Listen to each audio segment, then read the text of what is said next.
এক সময় মালাকুল মউত আজরাইল তোমার সামনে সাক্ষাৎ হবে, সেদিন আর একটা সেকেন্ড তোমাকে সময় দেওয়া হবে না। যে যখন মারা যাবে তার কিয়ামত তখন থেকেই শুরু হবে।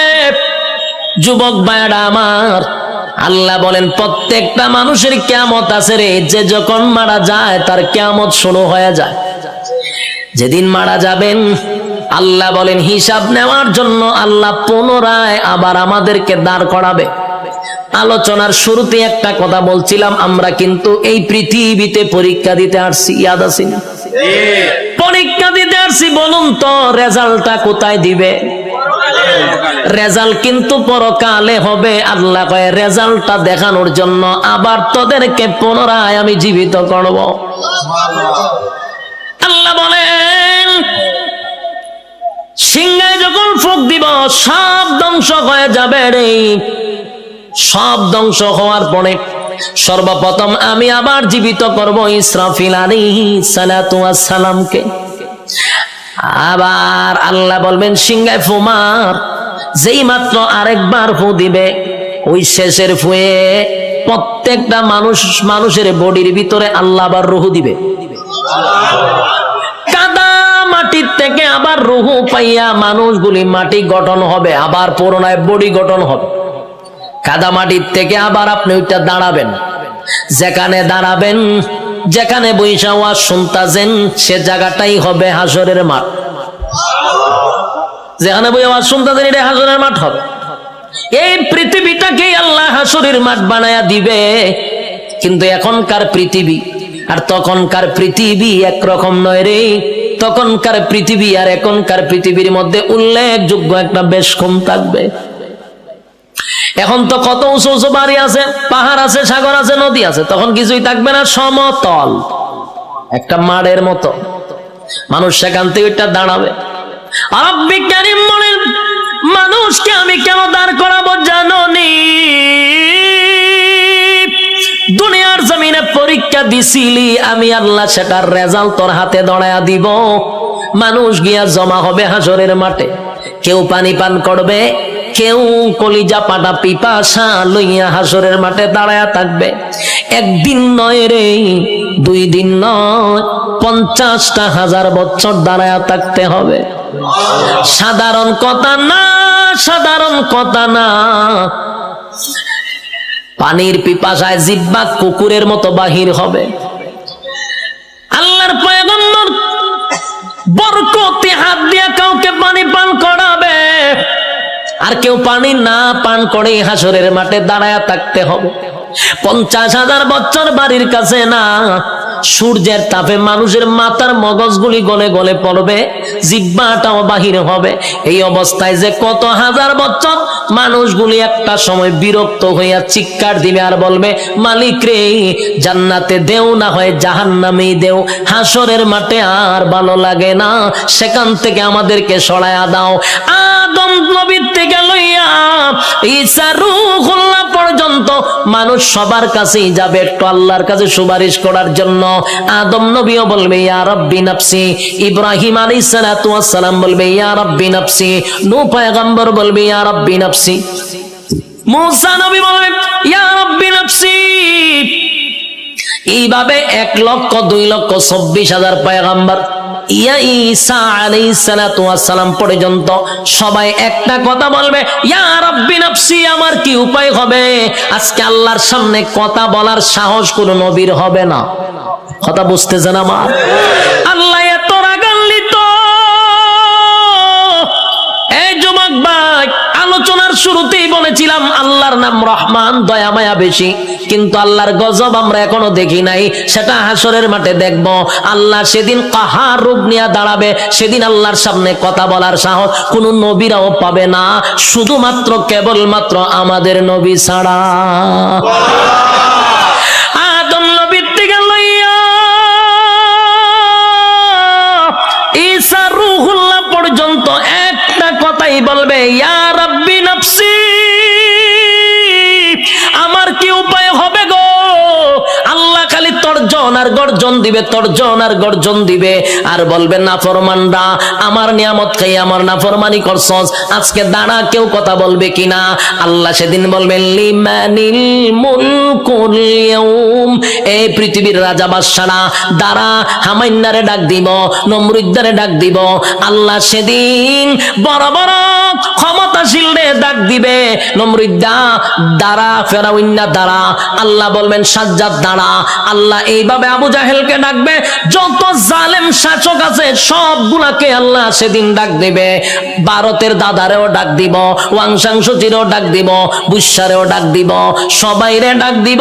বেডাগিরি তো কম দেখাইছ না, আজকে দেখা কথা কন্যা দি।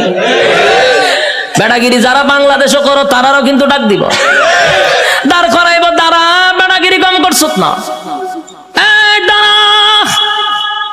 নির্দোষ আলেমদেরকে সাইজ করছ, দাঁড়া আজকে দেখি তোর ক্ষমতা কতটুকু আছে। দাঁড়া, ক্ষমতা দেখকে লই আমি দাঁড়া। কেউ কথা বলবে না, নিস্তব্ধ হয়ে যাবে। কথা বলার সাহস আছে নি কেউ? এখন এনে কত বেড়াগিরি, এখন বেড়াগিরি অভাব নাই। সেদিন কেউ কথা বলবে না, কেউ কথা বলবে না। আল্লাহ তখন নিজেই কইব লিল্লাহিল ওয়াহিদিল কাহার, আজকের একমাত্র ক্ষমতা আমি আল্লাহর। এই ভয়াবহ পরিস্থিতিতে কেউ কথা বলার সাহস পাবে না।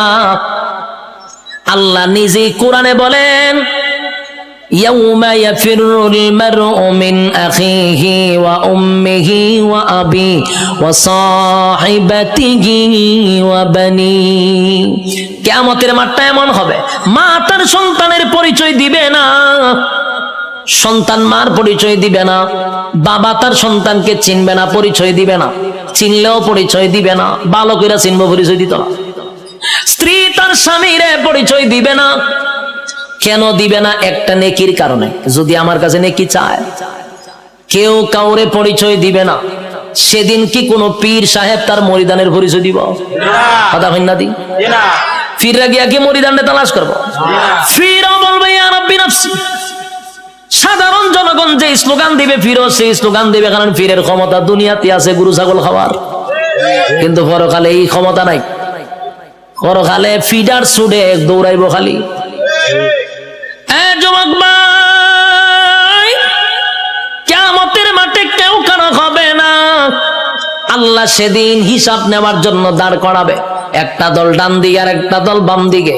আল্লাহ যার কাছে হিসাব চাইব, রেজাল্ট যার হাতে দড়াইয়া বলবে হিসাব দে, আল্লাহর কসম জান্নাতের গ্রাণও সে পাবে না। আমার কথা বুঝতেছে? আজকে এই কথাটা সারা জীবন ইয়াদ রাখবেন। আল্লাহ যার কাছে হিসাব চাইব, হে কোনদিন জান্নাতে যাবে না।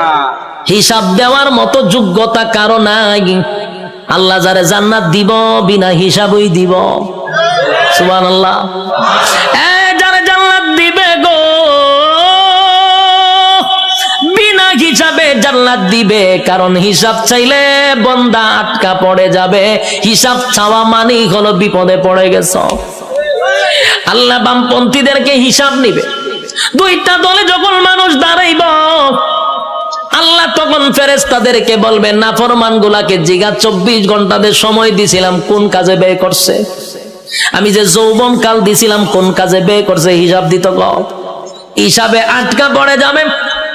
আল্লাহ তখন ফেরেশতাদেরকে বলবে এটি নাফরমান, আমার দেওয়া নিয়ামত খাই আমার নাফরমানি করছে। আজকে তার হাতটারে লোহার মতো শক্ত করে দেয়, বাম হাতটারে লোহা বানাবে, শক্ত হয়ে যাবে। আল্লাহ কয়টার ব্যাখ্যা করবো, কয়টা বুক বরাবর ঢুকা, বুক ছিদ্র করে, কলিজা ছিদ্র করে, পিছন দিকে টেনে বাম হাতটা বাহির করবে। নাউজুবিল্লাহ। বাম হাত বুক ছিদ্র করে পিছন দিকে বাহির করার পরে এবার হাত চলে গেল পিছনে, মাথা কিন্তু সামনে। আল্লাহ এবার দিব আমলনামা, ওই যে রেজাল্ট দুনিয়াতে যে পরীক্ষা নিছিল এই রেজাল্টটা হাতে দিবে। ফেরেশতারা কইবে আল্লাহ হাত পিছনের চেহারা সামনে। আল্লাহ কয় নাফরমানের চেহারাটা ভাঙ্গা মস্কাইয়া এরপরে পিছনে নিয়ে যা। যুবক ভাই, প্রথমে বলেছি আল্লাহর মায়া দয়া বেশি গো, তেমনি ভাবে আল্লাহর আযাব আর গজব বেশি রে। বাম হাতটা বুক বরাবর ঢোকাইয়া পিছন দিকে বাহির করিয়া গাঁটটা মস্কাইয়া ভাঙ্গা পিছনের দিকে নিবে, মরবেন না কিন্তু, কারণ মরণ নাই। গার ভাঙ্গা পিছন দিকে নিবে, নিয়ে আল্লাহ কইব নে রেজাল্টটা দেখ, ক্লাসও বইয়া কি করছিলি বান্দা একটু দেখ। বান্দা দেখবে আর বলবে মালিক রে, আমার প্রতি তুমি বেইনসাফি করো নাই, ইনসাফের বিচারটাই করছো। কারণ সে দেখবে যা কিছু লেখা সব তার চোখের সামনে বাজবে। রাতের আধারে কি করছে, দিনের আলোতে কি করছে, সব লেখা। আল্লাহ একটা বাড়ায়া লেখে নাই, একটা কমায়া লেখে নাই। দেখ বান্দা, সেদিন আল্লাহ বলবেন এই নাফরমান আমার নাফরমানি করছে, এবার তাই মিজানের ফাল্লার যাইব, এখানে আমল নামা হালকা হয়ে যাবে। এরপরে যাবে ফুলসিরাতের কিনারায়, সেখানে যাওয়ার পরে দেখবে জাহান্নামটা তার জন্য উত পেতে বসা। আমার কথা নয় গো, আল্লাহ কোরআনে বলেন ইন্না জাহান্নামা কানাত মিরসাদা লিত্তাগিনা মাআবা লাবিসিনা ফিহা আহকাবা লা ইয়াযুকুনা ফিহা বারদান ওয়ালা শারাবা ইল্লা হামিমান ওয়া গাসসাকা জাযাআও ওয়াফাকা। আল্লাহ বলেন ইন্না জাহান্নামা কানাত মিরসাদা, নিশ্চয় জাহান্নাম তোর জন্য উত পেতে বসা। লিত্তাগিনা মাআবা, সীমা লঙ্ঘনকারীদের জন্য জাহান্নাম। লাবিসিনা ফিহা আহকাবা, এ ভাই যুগের পর যুগ জাহান্নামে থাকতে হবে। লাবিসিনা ফিহা আহকাবা, যুগের পর যুগ সেখানে অবস্থান করবে। লা ইয়াযুকুনা ফিহা বারদান ওয়ালা শারাবা, আল্লাহ বলেন সেখানে কোনো পানির ব্যবস্থা করা হবে না, ঠান্ডা পানির ব্যবস্থা করা হবে না। ইল্লা হামিমান ওয়া গাসসাকা, তবে চিৎকার যখন পানির জন্য মানুষ করবে তখন আল্লাহ একটা পানি দিবে। এই পানিটা হবে তোর শরীরের রক্ত, তোর শরীরের পোষ, বিষাক্ত পানিটা পান করার জন্য দিবে। পানি গরম টকবক, পানিটা পান করার পরে জাহান্নামীদের নারী বুড়ি সব বাহির হয়ে যাবে পায়খানার রাস্তায়। চিৎকার দিয়া বলবে মালিক, এমন পানি তো তোমার কাছে চাই নাই গো, এমন পানি তো তোমার কাছে চাই নাই, তোমার কাছে চাই নাই। এটা কেমন পানি দিলা, বেদনা বিষাক্ত বেড়ে গেল। আল্লাহ তখন যে জবাবটা দিব এর থেকে আরো ভয়ানক জবাব। আল্লাহ কয় জাযাআও ওয়াফাকা, বান্দারে এটা তোর কৃত কর্মের পূর্ণ ফল। এতক্ষণ ভাই যে শারীরিক কষ্ট, এই কথাটার কারণে মানসিক কষ্ট বেড়ে যাবে। আল্লাহ কয় এখন মজা বুঝ কেমন লাগে, আমার দেওয়া নিয়ামত খাইয়া আমার নাফরমানি করছ, আজকে মজা বুঝ। আমি তোরে পানি দিছিলাম দুনিয়াতে, ঠান্ডা পানি, মিষ্টি পানি। গরমের সময় টিউবওয়েলের পানিটা তোর জন্য ঠান্ডা করে দিছিলাম, এই শীতের সময় পানি গরম করে দিছিলাম। এত নিয়ামত খাইয়া তো আমি আল্লাহরে একবার ডাক দেস নাই, আজকে কেন আমারে ডাকস? খা এখন বিষাক্ত পানি খা, মজা বোঝ কেমন লাগবো, আর কষ্ট বেড়ে যাবে। বুলাবাসীরা, একটা কথা মন গড়া বলি নাই এতক্ষণ, যা বলছি কোরআনের বাহিরে একটা কথাও বলি নাই। কোন গল্প বলার জন্য আমারে আনেন নাই, আর আমিও কোনো মাহফিলে গল্প বলিও না। যতক্ষণ বসছেন কোরআনের বাহিরে কোনো কথা শোনেন নাই। শেষ কিছু সময়, আমি আর সময় লম্বা করব না, কিছু সময় আপনারা আমার দেন, আমি ফিনিশিংটা দিয়া দিই। এবার আর শোন, বিরক্ত হইতেছেন? হ্যাঁ, বিরক্ত হলে আমার ডাবল সুবিধা। আমার মাথায় ব্যথা করতেছে, তারপর আপনাদের আগ্রহ দেখে ওয়াজ করতেছি, খারাপ লাগতেছে? বিরক্ত হইতেছে? কথাগুলি দিলের কান লাগায়া শুনেন। রব্বে কারীম কিন্তু হিসাব নেওয়ার জন্য আবারও দাঁড় করাবে, হিসাব নিবে, জাহান্নামে আপনার স্থান হবে। আল্লাহ কয় আমি তোরে নিয়ামত দিছিলাম আমার ইবাদত করার জন্য, গোলামি করলি শয়তানের, আমি আল্লাহর গোলামি করলি না। এখন মজা বুঝ, জাযাআও ওয়াফাকা। ছাইরা দিত না কিন্তু আল্লাহ। যুবক ভাই, এখন আসুন, একটা দল জাহান্নামে চলে গেল, আর একটা হলো ইল্লা আসহাবাল ইয়ামিন। আর একটা দলের কাছে আল্লাহ কোনো হিসাব চাবে না, বিনা হিসাবেই জান্নাত দিবে। বিনা হিসাবে জান্নাত। রব্বি কারীম বিনা হিসাবে জান্নাত দিবে গো। বিনা হিসাবে জান্নাত দিবে। ডানপন্থীদেরকে আল্লাহ ডান হাতে আমলনামা দিবে।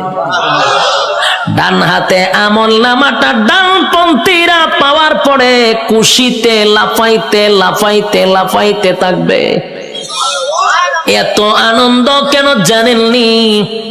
নিম্নস্থলের একটা জান্নাতির জন্য আমার আল্লাহ এই পৃথিবীর 10টা পৃথিবীর সমান জান্নাত রাখছে।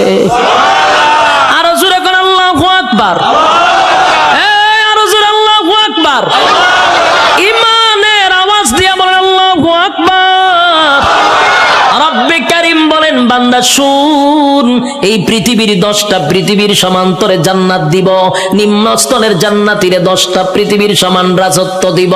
ডান হাতে আমলনামাটা পাইয়া বান্দা লাফাইতে থাকবে আর বলবে মালিক আমি এত খুশি এত খুশি এত খুশি, এত আনন্দ আমি কোথায় রাখবো? লাফাইতে থাকবে। আল্লাহ কয় দাঁড়া, লাফাস কেড়ে। আল্লাহ আমি এত বড় নিয়ামত পাইছি, কোথায় রাখবো গো? আমি আনন্দ কোথায় রাখবো? দুনিয়ার মানুষ 10 কেজির একটা কাপ বিশ্বকাপ পাইয়া সারাটা দেশ আনন্দে লাফানো শুরু করে, আর আল্লাহ কয় গোটা পৃথিবীর 10 পৃথিবীর সমান এক একটা রাজত্ব দিব। খুশি কম না বেশি? খুশি হওয়ার আরো কারণ আছে। আল্লাহ বলেন জান্নাতি শুন, দুনিয়াতে যদি তোর আমি আমেরিকার প্রেসিডেন্ট বানাইতাম কিন্তু এক সময় তোর মরণ লাগতো। কথা হয় না? আমেরিকার প্রেসিডেন্টের মরণ আসেনি? বাংলাদেশে যারা রাজত্ব চালাইতেছে তার মরণ আসেনি? গোটা পৃথিবীও যদি রাজত্ব করত, জুলকারনাইন গোটা পৃথিবী রাজত্ব করছে, মরণ ছিল? বাদশা সুলাইমান গোটা পৃথিবীর রাজত্ব করছে, মরণ ছিল? নমরুদ্দা গোটা পৃথিবীর বাদশা ছিল, মরণ ছিল? বখতে নসর গোটা পৃথিবী রাজত্ব করছে, মরণ ছিল? তাহলে গোটা পৃথিবী রাজত্ব করলেও মরণ আছে রে। আর আল্লাহ বলেন 10 দুনিয়ার সমান একটা জান্নাতের রাজত্ব দিব, আর কোনদিন মরবি না। একটা জবান বন্ধ রাখবেন না, বলুন সুবহান। মরণ নাই, এর থেকে বড় আনন্দ আসেনি? মরণ নাই, মরণ নাই, মরণ নাই। জান্নাতে ঢোকার পর আর মরণ নাই। আল্লাহ কয় দাঁড়া, মরণ নাই। আরো খুশিতে লাফাইব। এত আনন্দ কোথায় রাখবো? এখন আর মরবো না। আনন্দের সুরে লাফাইতে থাকবে। আল্লাহ কয় দাঁড়া, লাফাইস না, আরো আছে। আল্লাহ কি আছে? বলে আর কোনদিন তুই বৃদ্ধ হবি না। পৃথিবীর কোন মানুষ কি বৃদ্ধ হতে চায়? কথা হইনা দি, কেউ বৃদ্ধ হতে চায় না। সাদা দাড়ি লইয়া সেলুনে যায়, গিয়া দেখবেন কালার কইরা খালা বানাই লইয়ে পড়ে। যদি জিগায় কালা করছত কে রেখে নাইলে বুড়া দেখা যায়, তাহলে তার উদ্দেশ্য কোনো বুড়া হতে চায় না। বুড়া হতে চায় না রে। পৃথিবীর কেউ বৃদ্ধ হতে চায় না, বুড়া হতে চায় না। আল্লাহ কয় বুড়া হন লাগবো। কথা কোন ঠিক নেই? উপর দিয়া যতই কালো করো, ভিতরে বুড়া হইতেছে নি, চামড়া ঢিল হইতেছে। বৃদ্ধ হতে হবে। আল্লাহ কয় জান্নাতের ভিতরে নিয়ামত হলার কোনদিন বৃদ্ধ হবি না। 32 বছরের হায়াত দিব, কোনদিন বয়স 33 হবে না। আমার কথা বুঝছেন নি? বয়স কত হবে? 32 হবে, আর কোনদিন 33 হইতো না। বয়স আর বাড়বেও না কমবেও না, এইভাবেই থাকবো। যৌবন কমবেও না বাড়বেও না, প্রথম যেমন ছিল এমনই থাকবে। আল্লাহ বলেন আমি তনে কমপক্ষে 60 হাত লম্বা বডি বানায়া দিব আদম নবীর মতো। সুবহান। আল্লাহ বলেন কণ্ঠ দিব দাউদ নবীর মতো। আল্লাহ বলেন সৌন্দর্য দিব ইউসুফ নবীর মতো। চরিত্র দিব মুহাম্মাদুর রাসূলুল্লাহর মতো। এতগুলা নিয়ামত দিয়া আল্লাহ বলেন জান্নাতের ভিতরে নিম্নস্থলের একটা জান্নাতীরে কমপক্ষে বউ দিব, কমপক্ষে 72টা। এটার আওয়াজটা কমে গেছে কেন? বউ দিব, এরপর আপনার খুশি না? ঘটনা না বউ উনলে ডরান। আর কেমনে খুশি? তখন মানুষ নির্যাতিত হইলো বউ দিয়া, হইতে পারে না, সইতে পারে না। বাস্তব না বাস্তব? সারা বাংলাদেশে খালি নারী নির্যাতন, পুরুষ নির্যাতন দেওয়া, এটা নিয়ে কোনো মাতামাতি নাই। এমপিরা পর্যন্ত ঘরের এমপির কাছে মাথা নত হইরা লায়, নির্যাতিত। কিন্তু এটা নিয়ে সরকার কোনো মাথা কামায় না। এর লিগে মানে বিয়া কথা হলো ডরায়, ঠিক নেই? একবার হাত তুলে আল্লাহ আমার তুমি নেও, আমার নেও, আমার নেও, আমি আর থাকতাম না। বউ উঠতেছে রেখো আল্লাহ আমারও লিয়ে যাবো, তুমি দেখো তার মরে কিতা করতাম, ওইটা কিতা বলে তুই যখন আমার সাথে যাবে তার মরতাম কে আমি, তোর অশান্তিতে তুই আমি আল্লাহর কাছে পারতো না হতো যে মরতাম, তুই দেখে তোর সাথে আবার আমি যাইতাম, তুই গেলে আমি আর মরতাম কে। এখন বুঝেন বউ দিয়া কত অতিষ্ঠ হইছে, কি যন্ত্রণা। একেবারে আল্লাহর ওলির বউ কিন্তু একবার বালা না, কারণ রগ একটা তেরা করে আল্লাহ বানাইছে। আমি কিন্তু বুলাবাসীর কোন মহিলার প্রতি কথা কইতেছি না, আমি সারা বাংলাদেশের কথা কই, বুলা বাদ দিয়া নাহলে আবার মহিলার আন্দোলন করবো যে উজুর আর পাইছেন না, উজুর আর পাইছেন না। না মহিলার আমি আপনার দেশের মহিলাই দেখছি না, তা আমি মহিলার ব্যাপারে বদনাম করার দরকার আসেনি। মেয়ে আমার এলাকার কথা কইতেছি, কোন অসুবিধা আছে? আল্লাহ হয় জান্নাতে বউ দিব ওরা, জুড়ে কন ৭২ নিম্ন স্থলের জান্নাত, কোন রকম যারা জান্নাতে গেছে। আর স্পেশাল যদি হয় কিতা বুঝুন, বউর অভাব পড়বনি। জান্নাতের বউগুলা কেমন হবে? দুনিয়ার বউ নয় রে, দুনিয়ার বউ যত সুন্দরী হোক, প্রথম দেখার পরে আস্তে আস্তে বয়স বাড়ে, বাচ্চা কাচ্চা হওয়ার পর ভালো লাগে না, আস্তে আস্তে আকর্ষণ কমেনি, যেটা বাস্তবিটা কই না কেন আল্লাহ নিজে হইতে যে আকর্ষণ কমবে। কিন্তু জান্নাতি একটা হুর দিলে এর ভাই যে প্রথম চাইবেন 40 দিন সাওয়ার মধ্যে যাইব গা, সুবহানাল্লাহ। এই যে চাইছেন এই সাওয়ার মধ্যে 40 দিন শেষ, আল্লাহ কি পরিমাণ সুন্দর দিয়ে বানাইছে, সুবহানাল্লাহ। আল্লাহ রাসূল বলেন কোন হুর যদি থুতু ফালাইতো আটলান্টিক মহাসাগর, পুরা পানি মেশকে আম্বর হয়ে যেত গা।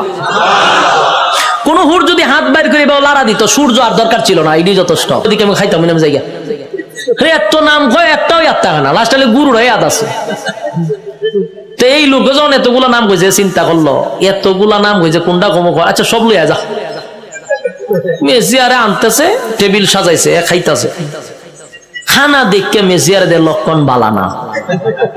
যে যিনি টেকা নে উনারে কি কন ম্যানেজার, কেশিয়ার তো ম্যানেজার, ম্যানেজারের কাছে গেছে মেসিয়ারে গিয়ে কয় স্যার ওই যে লোকটা খাইতেছে দেখছেন নি? দেখছি তো।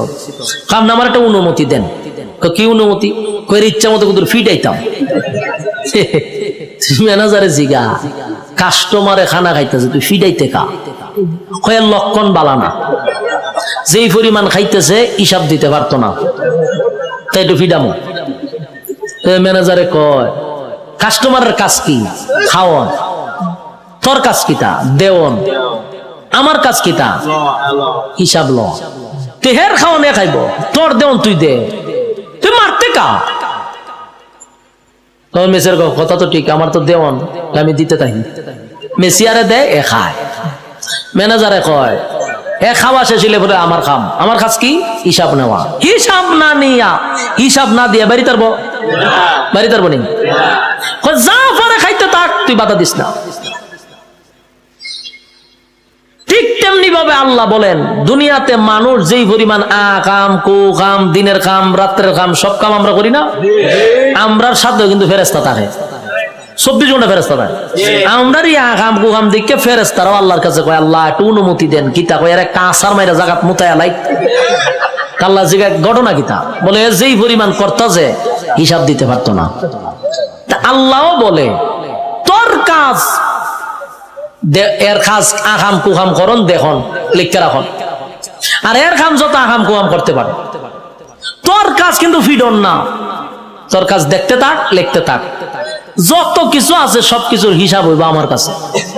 বন্দা যা পারে করো, হিসাব না দিয়া সামনে আগাইবার কোনো সিস্টেম নাই। কাজরের মাঠে আল্লাহ হিসাব নিব পাই পাই কইরা, সাইডা দিবনি। রব্বি কারীম বলেন প্রথম নাম্বার কথা হলো ফাহাসিবতুম আন্নামা খালাকনাকুম আবাসাও ওয়া আন্নাকুম ইলাইনা লা তুরজাউন। রব্বি কারীম বলেন এই অনর্থক বানাই নাই, অকারণে বানাই নাই। দ্বিতীয় নম্বরে আল্লাহ বলেন ওয়ামা খালাকতুল জিন্না ওয়াল ইনসা ইল্লা লিয়াবুদুন। রব্বে কারীম বলেন, 2 নাম্বার হলো তোরে বানাইছি ইবাদতের জন্য। 3 নাম্বার আল্লাহ বলেন, বান্দা তোরে বানাইতে গিয়া ওয়ালাকাদ কাররামনা বানি আদম, সমগ্র সৃষ্টি জগতের মধ্যে শ্রেষ্ঠত্ব দিছি। 4টা কসম করে বলছি, বাংলা তোর থেকে সুন্দর আমি আল্লাহ কাউরে বানাই নাই, তোর থেকে সম্মান আর মর্যাদা আমি কাউরে দেই নাই। এরপর আল্লাহ বলেন, এত কিছু দেওয়ার পরেও যদি তুই আমি আল্লাহর গোলামি না করস, ওয়ালাকাদ জারানা লি জাহান্নামা কাসীরাম মিনাল জিন্নি ওয়াল ইনস, আমি আল্লাহ আগুন দিয়া তোরে জ্বালাবো আর পোড়াবো। এরপরে রব্বে কারীম বলেন, বান্দা শুন, ভালো করে শুন, এত নিয়ামত দিয়া তোরে ছেড়ে দিব না। আমি আল্লাহ কিন্তু পাই পাই পাই করে হিসাব নিব। কুল্লু নাফসিম বিমা কাসাবাত রাহিনা, প্রত্যেকটা মানুষ তার কৃত কর্মের জন্য আল্লাহর সামনে জবাব দিতে হবে। হিসাব ছাড়া ছেড়ে দিব না। রব্বে কারীম বলে, হিসাব নিব গো, হিসাব ছাড়া আমি আল্লাহ কাউকে ছেড়ে দিব না। এই যে দুনিয়াতে যা করি সব হিসাব হবে। আল্লাহ বলেন, শুন বান্দা, যখন প্রত্যেকটা মানুষের হায়াত শেষ হয়ে যাবে, মালাকুল মউত আজরাইল সামনে হাজির হবে, তার একটা কিয়ামত হবে। কি হবে? কিয়ামত কিন্তু 2 প্রকার, একটা হলো যার যার কিয়ামত, আর একটা হলো সমষ্টিগত কিয়ামত। কথা বুঝতেছেন? সাউন্ড একটু উঠান, একটু উঠান। একটা হলো যার যার কিয়ামত, আর একটা হলো সমষ্টিগত কিয়ামত। আল্লাহর রাসূল বলেন, যার যার কিয়ামত সম্পর্কে বলেন, মাম্মা তা ফাকাত কামাত কিয়ামাতুহু, যে যখন মারা যায় তার কিয়ামত তখন শুরু হয়। আমি যদি স্টেজে এখন মারা যাই, আমার কিয়ামত এখান থেকে শুরু হবে। আরেকটা হলো সমষ্টিগত কিয়ামত, সেই কিয়ামতটা হলো কিয়ামতে কুবরা, এটা বড় কিয়ামত। সেটা বাঁশির মাধ্যমে হবে। ইসরাফিল আলাইহিস সালাতু ওয়াস সালাম যখন বাঁশি ফু দিবে, আল্লাহ বলেন, এই গোটা পৃথিবীর যা কিছু তোমরা দেখো, বিশ্ব পরিস্থিতির পরিসমাপ্তি আমি ঘটায়া দিব। এটা হইল সমষ্টিগত কিয়ামত।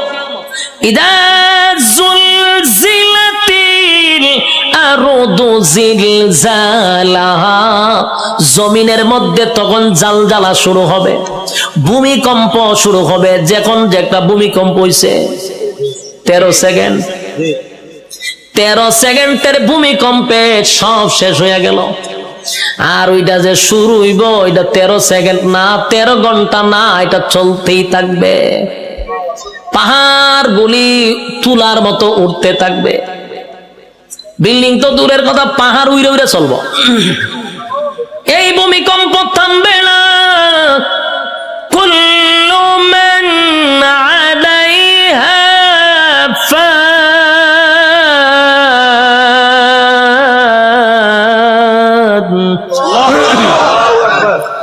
ওয়া ইয়াবকা ওয়াজহু রাব্বিকা যুল জালালি ওয়াল ইকরাম।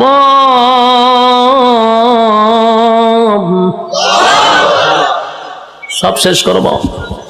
এই অর্ডার কইও সাউন্ড বাড়ানোর দরকার। আমি একটু রিবাব আর ইকুটা তুলে দেন না, আমি চিল্লাইলে তো ইকু রাখবো। হালকা রিবাবের ভিতরে ইকুটা দেন। অত্যন্ত কিয়ামত শুরু করছিলেন মাইক মাহফিল, এখন হালকা একটু রিবাবটা ধরায় দেন আমার, যাতে প্রেসারটা গলাত না পড়ে। আল্লাহ বলেন, কুল্লু মান আলাইহা ফান ওয়া ইয়াবকা ওয়াজহু রাব্বিকা যুল জালালি ওয়াল ইকরাম। এই চলবো। কুল্লু মান আলাইহা ফান, সব ধ্বংস হবে। ওয়া ইয়াবকা ওয়াজহু রাব্বিকা যুল জালালি ওয়াল ইকরাম, শুধু আল্লাহ ছাড়া সব ধ্বংস। আজরাইলও ধ্বংস, যে সিংহায় ফুক দিব সেও ধ্বংস হবে। মোট কথা কেউ থাকবে না। এটা হলো সমষ্টিগত কিয়ামত। আর প্রথম হলো যে যখন মারা যাবে তার কিয়ামত তখন থেকেই শুরু হবে। যুবক ভাইরা আমার, আল্লাহ বলেন প্রত্যেকটা মানুষের কিয়ামত আছে রে। যে যখন মারা যায় তার কিয়ামত শুরু হয়ে যায়। যেদিন মারা যাবেন আল্লাহ বলেন হিসাব নেওয়ার জন্য আল্লাহ পুনরায় আবার আমাদেরকে দাঁড় করাবে। আলোচনার শুরুতে একটা কথা বলছিলাম, আমরা কিন্তু এই পৃথিবীতে পরীক্ষা দিতে আসছি, ইয়াদ আছে? পরীক্ষা দিতে আসছি, বলুন তো রেজাল্টটা কোথায় দিবে? রেজাল্ট কিন্তু পরকালে হবে। আল্লাহ কয় রেজাল্টটা দেখানোর জন্য আবার তোদেরকে পুনরায় আমি জীবিত করব।